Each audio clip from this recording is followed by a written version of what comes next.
Okay, hopefully you guys watched the preview video because my camera skills were really off today. I thought I was recording, I was not. I went ahead and I deep cleaned the entire interior with the exception of the back seat because it's too cramped and it took me quite some time to get all the vinyl and plastic in the front. What you're looking at is a totally deep cleaned but undressed door panel on the driver's side, which was the worst. This area right here had a big brown stain on it from my elbow. Sweat, body oils, dirt, you name it, the cleaner I used took it out. Like with glass, any cleaning takes two things: time and agitation. Time for the cleaner to dissolve and break up the dirt. Agitation to loosen it to where, in the case of the interior, a wet microfiber can wipe it away, followed by a dry microfiber. And what I also used is the air compressor to get around all these little seams, to get by the controls.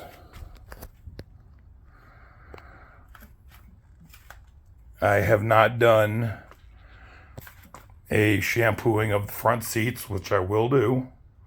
The carpets, being protected by the floor mats, are not in bad shape. The dashboard is once again very clean, deep cleaned, but it is still not dressed. There is no protectant on this.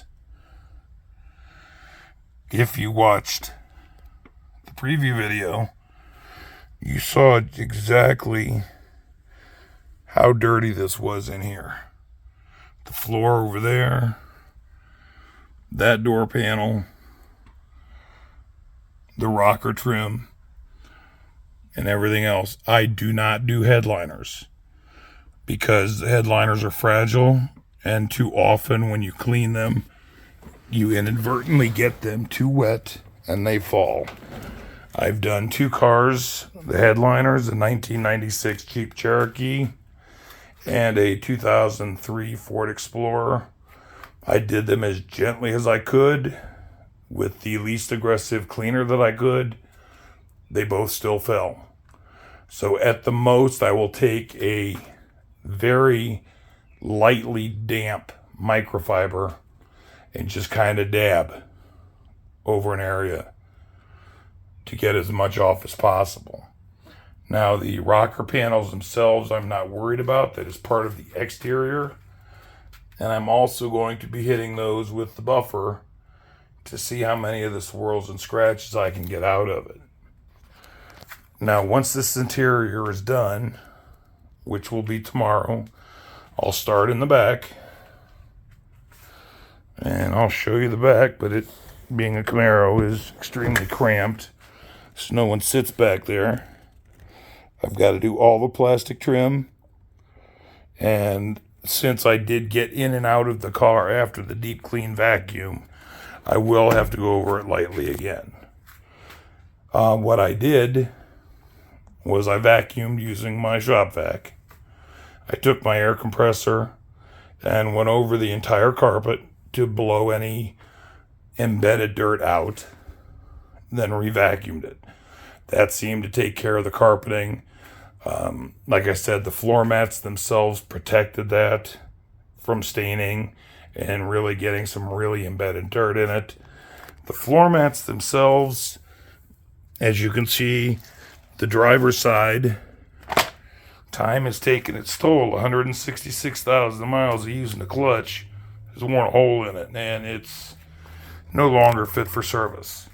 However, thanks to a fellow member of my Camaro club, I was able to get a brand new, still in the plastic, driver's and passenger side floor mat.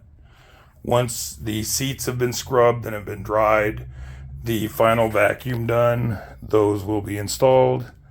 That one's going in the trash. That one will get cleaned up just in case I need a spare, just in case something happens. I will give you a brief look of the outside.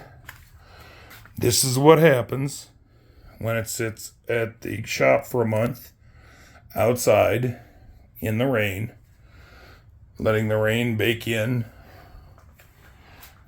You can see how dull the hood is with some water spotting. That I will take care of tomorrow as soon as I'm done with the interior. This should have an excellent 50-50. I'm going to start with a light cutting pad using the Turtle Wax One and Done compound. And then I'll examine the work, evaluate it, see if I need to go any more aggressive. If I do, I'll switch over to a thin Meguiar's pad, which is significantly more aggressive than the Lake Country pads that I do use. I'll show you both tomorrow. And that should take care of all of this and have it looking the way it did in the picture about the upcoming Camaro rehab. You can see the trunk is the same way, dull. It was washed, but I don't believe it was dried. And since I am going to be using a heavier compound with cutting pads, instead of going through a full wash, since it's supposed to rain all tonight and tomorrow, here's a shot of the passenger door panel, perfectly clean, but undressed. Same with the passenger side dash, the console, the trim, and if you notice, down in there, all the dirt was blown away by the compressor. If you don't have a compressor, canned air like you use on your computers, keyboard, stuff like that, it will work, not as well. The air is not as strong, but it's for things like the cracks and crevices on the door panels where fluid likes to hide, it'll work fine. So tomorrow, I'll probably start at 30 in the morning again. I'll finish the interior, and then I will do a 50-50 of the hood and show you that. Then I'll pause the video, hopefully, finish the rub out of the car, and that should be it. I'll show you the products I use, the cleaners I use, all in the next video. See you soon.